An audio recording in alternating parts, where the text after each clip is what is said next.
जय हिंद दोस्तों। आज हम लोग स्वतंत्रता आंदोलन से संबंधित एक बहुत ही महत्वपूर्ण टॉपिक के बारे में अध्ययन करेंगे। और जो आज का टॉपिक लिया गया है, इसके संबंध में परीक्षाओं में बहुत अधिक क्वेश्चन पूछे जाते हैं। बोर्ड पे देख सकते हैं, टॉपिक दे दिया गया है। देखिए, जो आज का टॉपिक है ना, जिसके बारे में हम लोग अध्ययन करेंगे, इसका नाम है कांग्रेस का लखनऊ अधिवेशन और लखनऊ पैक्ट। और सन यहाँ पे जो दर्शाया गया है 1916 ईस्वी में दर्शाया गया है। देखिए, कांग्रेस का लखनऊ अधिवेशन क्या है, आइए समझते हैं। देखिए, कांग्रेस पार्टी ना आजादी के लिए संघर्ष कर रही थी और प्रत्येक वर्ष अपना अधिवेशन कर रही थी। और उस अधिवेशन के दौरान बहुत सारे लोगों को मोटिवेट कर और एकजुट करने का काम कर रही थी। यही जो है ना, लखनऊ अधिवेशन 1916 ईस्वी में कांग्रेस कराई है, जिसका नाम क्या हुआ है जी, ये लखनऊ अधिवेशन। और देखिए, इसके संबंध में प्रश्न बनता है, कहेगा कि कांग्रेस का लखनऊ अधिवेशन कब हुआ, तो 1916 ईस्वी में हुआ। और पूछेगा कि लखनऊ पैक्ट कब हुआ, तो 1916 ईस्वी में हुआ। देखिए, लखनऊ अधिवेशन के समय ही ना मुस्लिम लीग और कांग्रेस के बीच एक समझौता हुआ, जिसका नाम क्या पड़ा जी, लखनऊ पैक्ट या लखनऊ समझौता। उसको हम लोग लखनऊ समझौता भी बोलते हैं या लखनऊ पैक्ट बोलते हैं। तो कांग्रेस का लखनऊ अधिवेशन कब हुआ है, 1916 ईस्वी में। और कांग्रेस के और मुस्लिम लीग के आपस में समझौता को क्या बोलते हैं, ये लखनऊ पैक्ट, जो 1916 ईस्वी में हुआ है। आइए इसी के बारे में अध्ययन करते हैं। और देखिए, पहला प्रश्न आपके एकदम परीक्षा में जो पूछेगा, पहला प्रश्न जो पूछेगा ये होगा कि कांग्रेस का लखनऊ अधिवेशन कब हुआ, तो 1916 ईस्वी में हुआ। और ये लखनऊ पैक्ट या लखनऊ समझौता कब हुआ है, तो 1916 ईस्वी में हुआ है। अब कह रहा है कि कांग्रेस के, अगला पॉइंट जो हमारा है, कह रहा है कि कांग्रेस के लखनऊ अधिवेशन के अध्यक्ष कौन थे। तो इसका सही जो आंसर है, अंबिका चरण मजमूदार। देखिए, कांग्रेस पार्टी जब अपना अधिवेशन की ना सन 1916 ईस्वी में, कहां पे जी, लखनऊ में, उसके जो अध्यक्ष थे अंबिका चरण मजमूदार थे। तो कांग्रेस पार्टी के लखनऊ अधिवेशन के जो अध्यक्ष हैं, कौन है जी, अंबिका चरण मजमूदार है। और देखिए, पॉइंट अगला हमारा ये बन रहा है, कह रहा है कि कांग्रेस के लखनऊ अधिवेशन में कांग्रेस आपस में मिल गई। और कौन कौन से दो दल मिले हैं जी, नरम दल और गरम दल। देखिए, कई बार प्रश्न ये पूछ चुका है कि कांग्रेस पार्टी आपस में पुनः कब मिली। कहेगा कि किस अधिवेशन में कांग्रेस आपस में मिल गई है, तो कांग्रेस आपस में मिली है कब जी, लखनऊ अधिवेशन सन 1916 ईस्वी में। और आपको याद होगा पिछली वीडियो यदि आप हमारा देखे होंगे, सन 1907 ईस्वी में सूरत अधिवेशन हुआ था। और सूरत अधिवेशन के दौरान आपसी मतभेद होने के कारण क्या हुई थी, कांग्रेस जो थी आपस में दो भागों में बंट गई थी। और 1916 ईस्वी में लखनऊ अधिवेशन में कांग्रेस पुनः आपस में मिली है। तो प्रश्न बनता है कि कांग्रेस किस अधिवेशन में आपस में मिल गई, तो सन 1916 ईस्वी में लखनऊ अधिवेशन में आपस में मिली है। तो कांग्रेस के लखनऊ अधिवेशन में कांग्रेस आपस में मिल गई है। और कौन दो से दल विभाजित हुए थे जी, नरम दल और गरम दल। तो नरम दल और गरम दल आपस में मिला कब है जी, सन 1916 ईस्वी में। और अधिवेशन का नाम है लखनऊ अधिवेशन। तो लखनऊ अधिवेशन में कांग्रेस पुनः आपस में मिल गई है। और जो बंटवारा दो विभाग में हुआ था, नरम दल और गरम दल, वो आपस में मिल गए। और देखिए, अगला पॉइंट क्या है हमारा, कह रहा है ना कि कांग्रेस को आपस में मिलाने का श्रेय बाल गंगाधर तिलक और एनी बेसेंट को जाता है।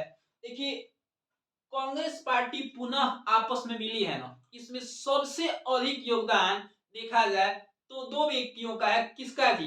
एनी बेसेंट का है और बाल गंगाधर तिलक। बाल गंगाधर तिलक और एनी बेसेंट के प्रयास से कांग्रेस पुनः आपस में मिल गई है। तो नरम दल और गरम दल को मिलाने का मुख्य श्रेय किसको जाता है जी? बाल गंगाधर तिलक और एनी बेसेंट, इन दोनों व्यक्तियों के प्रयास से कांग्रेस आपस में मिल गई है। और देखिए अगला पॉइंट क्या है, कह रहे हैं ना कि कांग्रेस और मुस्लिम लीग के बीच एक समझौता हुआ कब? 1916 ईस्वी में, जिसे लखनऊ पैक्ट के नाम से जाना जाता है। देखिए कांग्रेस और मुस्लिम लीग के बीच न एक समझौता हुआ, आपस में बातचीत हुई। इस समीक्षा को क्या बोला गया जी? लखनऊ पैक्ट या लखनऊ समझौता।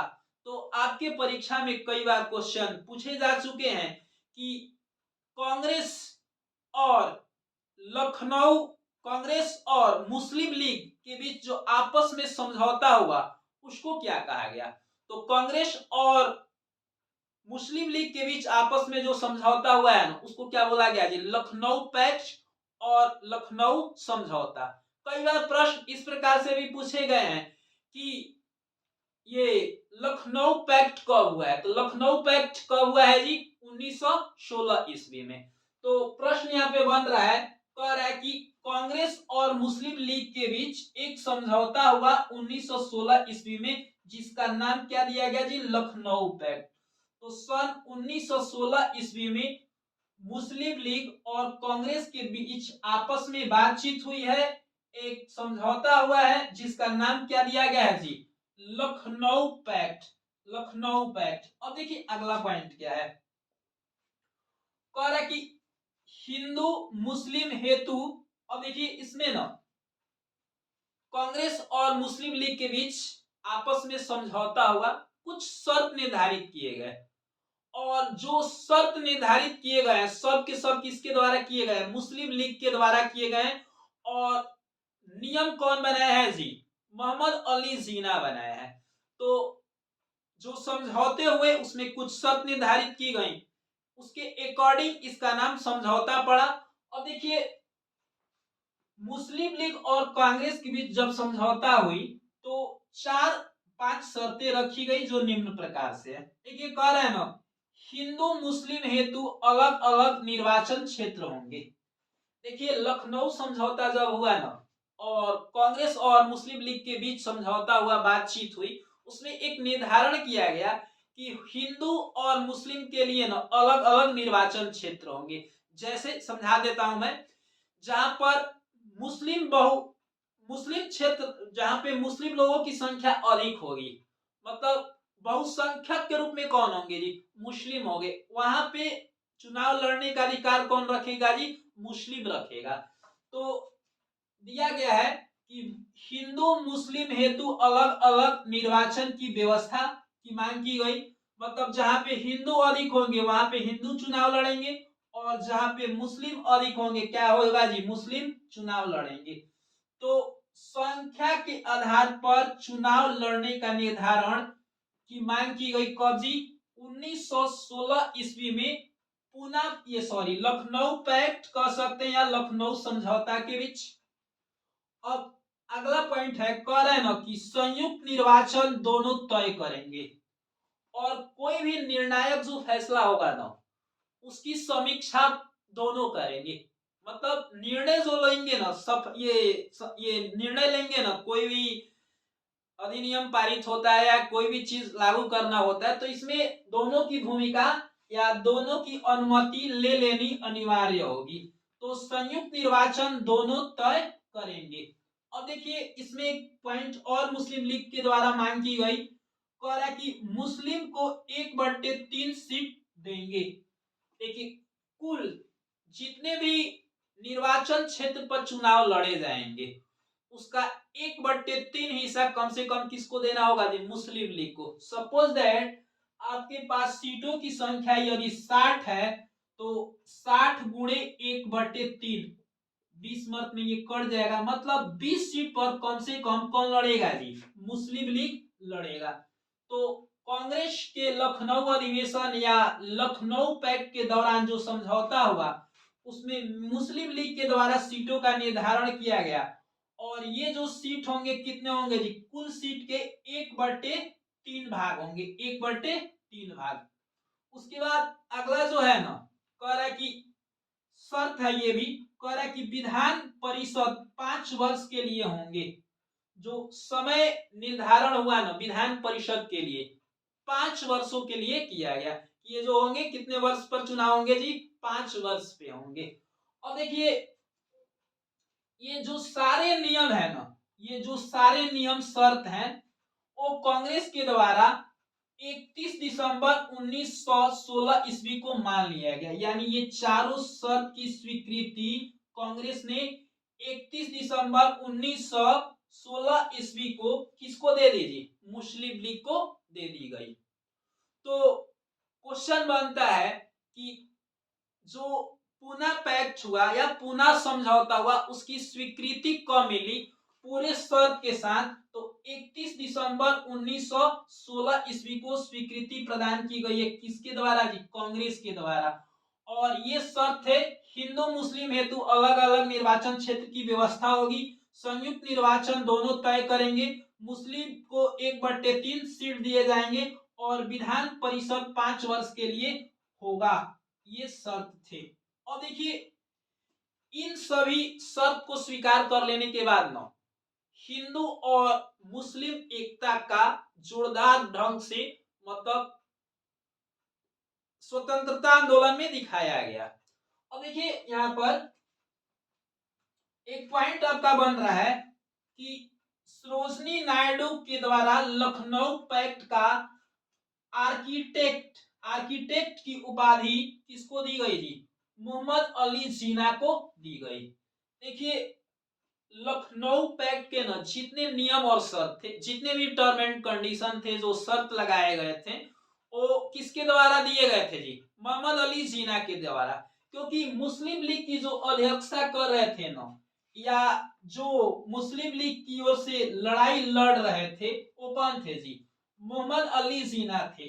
तो पूना पैक्ट के दौरान जितने भी नियम बनाए गए किसके द्वारा बनाए गए जी, मोहम्मद अली जिन्ना के द्वारा। इसीलिए पूना पैक्ट का आर्किटेक्ट कहा जाता है। आर्किटेक्ट किसको बोला जाता है पूना पैक्ट का, तो मोहम्मद अली जिन्ना को बोला जाता है।